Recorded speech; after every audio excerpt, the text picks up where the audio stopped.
AP సెట్‌కి సంబంధించి మనకి ఏ ఏ టాపిక్స్ అయితే మనకి ఎగ్జామ్‌కి అయితే వస్తాయో చూద్దామండి. ముందుగా అందరికీ కూడా మహాశివరాత్రి శుభాకాంక్షలండి. అందరికీ కూడా ఆ శివ యొక్క అనుగ్రహం ఉండాలని మనస్ఫూర్తిగా అయితే కోరుకుంటున్నానండి. ఏపీ సెట్ 2026 ఎగ్జామ్‌కి అయితే చాలామంది అయితే అప్లై చేశారు కానీ అసలు ఏపీ సెట్‌కి వచ్చే సిలబస్ ఏంటో మనకు క్లారిటీగా అయితే తెలీదు. సో ఏ ఏ టాపిక్స్ అయితే వస్తాయో నేనైతే చెప్తానండి. అంటే కొంతమందికి తెలుసు, తెలియని వాళ్ళ కోసం అయితే ఈ వీడియో అండి. చూద్దామండి. మనకేంటంటే ఏపీ సెట్ వచ్చేసి మనకి పేపర్ 1, పేపర్ 2 2 పేపర్లు అయితే ఉంటాయండి. మొత్తం ఎగ్జామ్ వచ్చేసి 300 మార్క్స్ అయితే మనకి ఎగ్జామ్ అనేది ఉంటుందన్నమాట. పేపర్ 1 వచ్చేసి జనరల్ అండి. మనకేంటంటే 50 బిట్స్ వస్తాయి, 100 మార్క్స్ అనమాట. అంటే బిట్కి వచ్చి మనకి 2 మార్క్స్ అనమాట. మనకి నెగిటివ్ మార్క్స్ అనేవి ఉండవు. నెక్స్ట్ పేపర్ 2 వచ్చేసి మనకి తెలుగు సబ్జెక్ట్ అనమాట.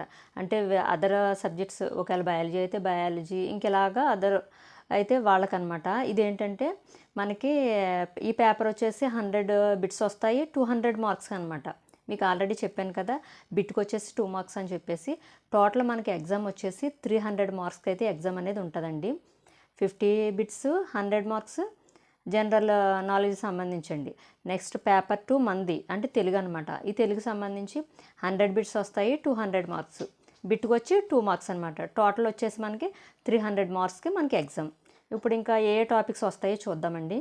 మనకి ఏంటంటే తెలుగు సిలబస్ ప్రధానంగా తెలుగు సాహిత్య చరిత్ర, ఆధునిక కవిత్వం, పద్య కావ్యాలు, వ్యాకరణం, జానపద కళలు మరియు సాహిత్య విమర్శ వంటి అంశాలను కవర్ చేయాలి. మొత్తం ఇవన్నీ టాపిక్స్ కూడా చదవాలి. మనకి ఇందులో ఏంటంటే సాహిత్య చరిత్ర గురించి, ఆధునిక కవిత్వం, ఈ పద్య కావ్యాలు, వ్యాకరణం ఇవన్నీ కూడా మనం ఆల్రెడీ డిఎస్సికి ప్రిపేర్ అవుతున్నాం కాబట్టి సో మనం ఇంకా స్పెషల్గా చదవాల్సింది అయితే ఉండదన్నమాట.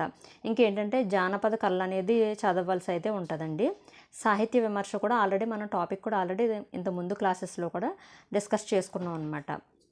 ఇవన్నీ కూడా మనకి తెలుగు నెట్లో కూడా యూజ్ అవుతాయండి. నెట్ ఎగ్జామ్కి ఎవరైనా అప్లై చేస్తే కనుక. ముఖ్యాంశాలను చూద్దాము. ఇంకేంటంటే తెలుగు సాహిత్య చరిత్ర అనమాట. ప్రాచీన ఆధునిక కవుల పరిచయం, కాలం, రచనలు, ప్రబంధ సాహిత్యం, నవల, కథ, నాటకం, వచన కవిత, ఉద్యమాలు ఇవన్నీ కూడా తెలుగు సాహిత్య చరిత్రకు సంబంధించి అందులో ఉన్న సబ్ టాపిక్స్ అనమాట. ఇవన్నీ కూడా మనకి ఆల్రెడీ కూడా ప్రాచీన నాటకం ఇవి కూడా ఆల్రెడీ మనకి సాహిత్య విమర్శలు అయితే కొన్ని అయితే వచ్చినాయి కదండి, అందులో డిస్కస్ చేసుకున్నాం మనం. సో అక్కడ మనకి టాపిక్స్ అన్నీ కవర్ అయిపోతాయి. నెక్స్ట్ తెలుగు సాహిత్య ప్రక్రియలు. ఇక్కడ చూడండి, కావ్య ప్రక్రియలు, ప్రబంధం, ఆధునిక కవిత్వం, భావ కవిత్వం, ఇందులో ఏంటంటే అభ్యుదయ కవిత్వం, దిగంబర కవిత్వం, గేయ కవిత్వం. ఇన్ని టాపిక్స్ అన్నీ కూడా మనకి ఎందులో వస్తాయంటే తెలుగు సాహిత్య ప్రక్రియలో వస్తాయండి.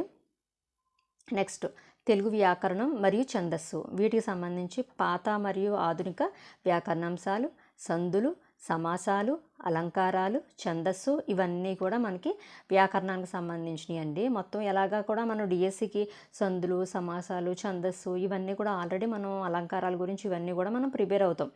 అవి ఇక్కడ మనకి సెట్కి కూడా యూజ్ అవుతాయి అన్నమాట. నెక్స్ట్ సాహిత్య విమర్శ. సాహిత్య సిద్ధాంతాలు, విమర్శన విధానాలు ఇవన్నీ కూడా మనం ఆల్రెడీ క్లాస్లో డిస్కస్ చేసుకున్నాం కాబట్టి ఆ టాపిక్లో కవర్ అవుతాయి. నెక్స్ట్ జానపద సాహిత్యం, సంస్కృతి. తెలుగు జానపద గేయాలు, కథలు, కళారూపాలు, సంస్కృతి ఇవి మట్టుకు మనం సపరేట్గా అయితే చదవాల్సి అయితే ఉంటుందండి. నేను కూడా ఇంకా బుక్స్ అయితే వీటి గురించి అయితే ఇంకా గ్యాదర్ చేయలేదు, చూడాలి. నెక్స్ట్ తెలుగు భాషా శాస్త్రం, భాషా పరిణామం, మాండలికాలు, ఆధునిక తెలుగు భాషా సమస్యలు. మనకు మాండలికాల గురించి అయితే ఉంది, తెలుగు భాష పరిణామం గురించి కూడా టాపిక్స్ ఉన్నాయి. ఇవన్నీ కూడా ఒకసారి మన ఆల్రెడీ డిఎస్సి సిలబస్లో ఉన్నాయి కాబట్టి అవి చూసుకుంటే సరిపోతుంది.